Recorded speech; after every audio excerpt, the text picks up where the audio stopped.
Në dukje një i ri pas një gjurmë në dosjet e policisë. Në realitet, 26 vjeçari që drejton rrjetin multimilionësh të basteve ilegale 333 dhe CR7, pamfleti zbulon se si Lendi Pala i shpëton ligjit, i mbështetur nga element politik dhe kriminal. Burime për pamfleti bëjnë me dije se ekziston një raport i detajuar, i cili identifikon një person gati të padukshëm për publikun dhe organet e rendit, por që sipas këtij raporti, mban në dorë fijet e basteve ilegale në Tiranë. Quhet Lendi Pala, 26 vjeç, pas një precedent penal të regjistruar, por i përmendur shpesh në qarqe të veçanta kriminale, si menaxhuesi kryesor i pikave të paligjshme të basteve sportive. Madje sipas burimeve, aktiviteti i tij lidhet ngushtë me element politike e kriminal që veprojnë në kryeqytet dhe rrethinat e tij. Në pamje të parë, Palaj nuk figuron në listat e bizneseve, nuk rezulton me kompani të regjistruara në QKB dhe po ta kërkosh në faqet e kronikës, mund të mos gjesh asnjë gjurmë. Raporti për cilin pamfleti ka dieni e portretizon këtë person si trurin menaxhues të rrjetit të lotove me logot 333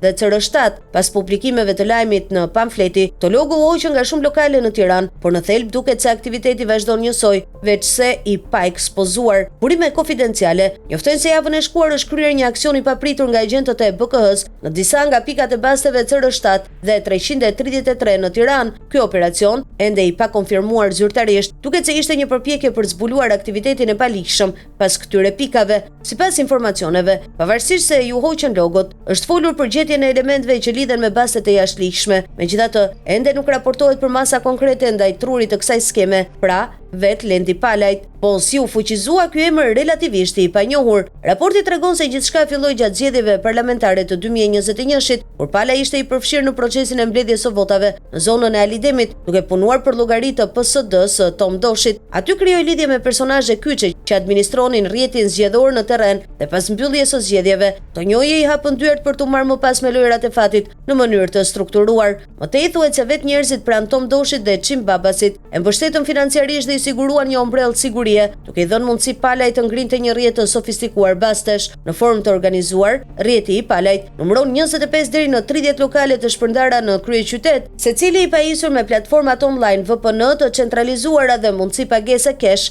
ose kriptovalutë. Në pamje të jashtme duken si kafene krejt të zakonshme ose të regjistruara si Tobacco Shop, Gaming Corner, por realisht aty qarkulloi miliona para bastesh në të zezë. Burimet për pamfleti thonë se aktualisht logo apo tabela baste s'do të gjeni, por mjafton të njohësh njeriun e duhur për të kyçur në sistem. Pagesat, tërheqjet dhe shpërndarja e fitimeve koordinohen në Rogoz me një dorë shumë të kujdesshme menaxheriale. Sipas raportit, Pala i financon vetë një pjesë të mirë të lokaleve, siguron platformën online të basteve dhe u jep menaxhimin personave me precedent penal të niveleve më të ulta, të fortët e lagjeve që janë gati të marrin përsipër gjithë aktivitetin operativ. Ndërkohë vet Palaj ruhet fort nga çdo aksident ligjor. Nga njëra anë ai nuk ka një aktivitet të regjistruar në emrin e tij, dhe nga ana tjetër përfiton nga lidhjet e ngushta me segmente të caktuara policore dhe politike që i ofrojnë një ombrell sigurie tukshëm efikase. Rezulton se edhe rrugtimi i tij i shkurtër në trafikimin e narkotikëve, edhe pse pas një dosje penale zyrtare, e bën atë një figurë të njohur në qarqe të caktuara krimi. Për shumicën e qytetarëve, emri Lendi Palaj nuk thot asgjë, por për çdo që ka përvojë me botën e nëndeshme të basteve dhe trafiqeve, ky emër lidhet me fuqinë dhe teknologjinë, pas kazinove të paligjshme, me mbështetje të eshtur nga segmente politike e kriminale. Me zgjedhjet e 2021-shit si trampolin, ai duket se ka vënë në kontroll një biznes multimilionësh, pa figuruar kurkund në dokumente zyrtare, pas një shenjë në regjistrat e policisë. Sot, pasi mediat vënë theksin tek rrjetet ilegale, nuk shihen më tabela 333 apo CR7 në përlokale. Megjithëse aksioni i papritur i BK-s shënoi një shpresë për zbardhjen e këtyre aferave, deri më tani nuk raportohet për masa konkrete ndaj kokës së vërtetë të rrjetit. Pamfleti do të vijojë të dritë mbi këto skema që po gryen ekonominë dhe rrezikojnë rendin publik, ndërsa drejtësia duhet vendos nëse do të reagojë apo do të heshtë përballë këtij emri të përfolur, i cili sipas raportit qëndron i patrazuar, ndërkohë që me mira njerëz përfundoi në rrotën e basteve të paligjshme.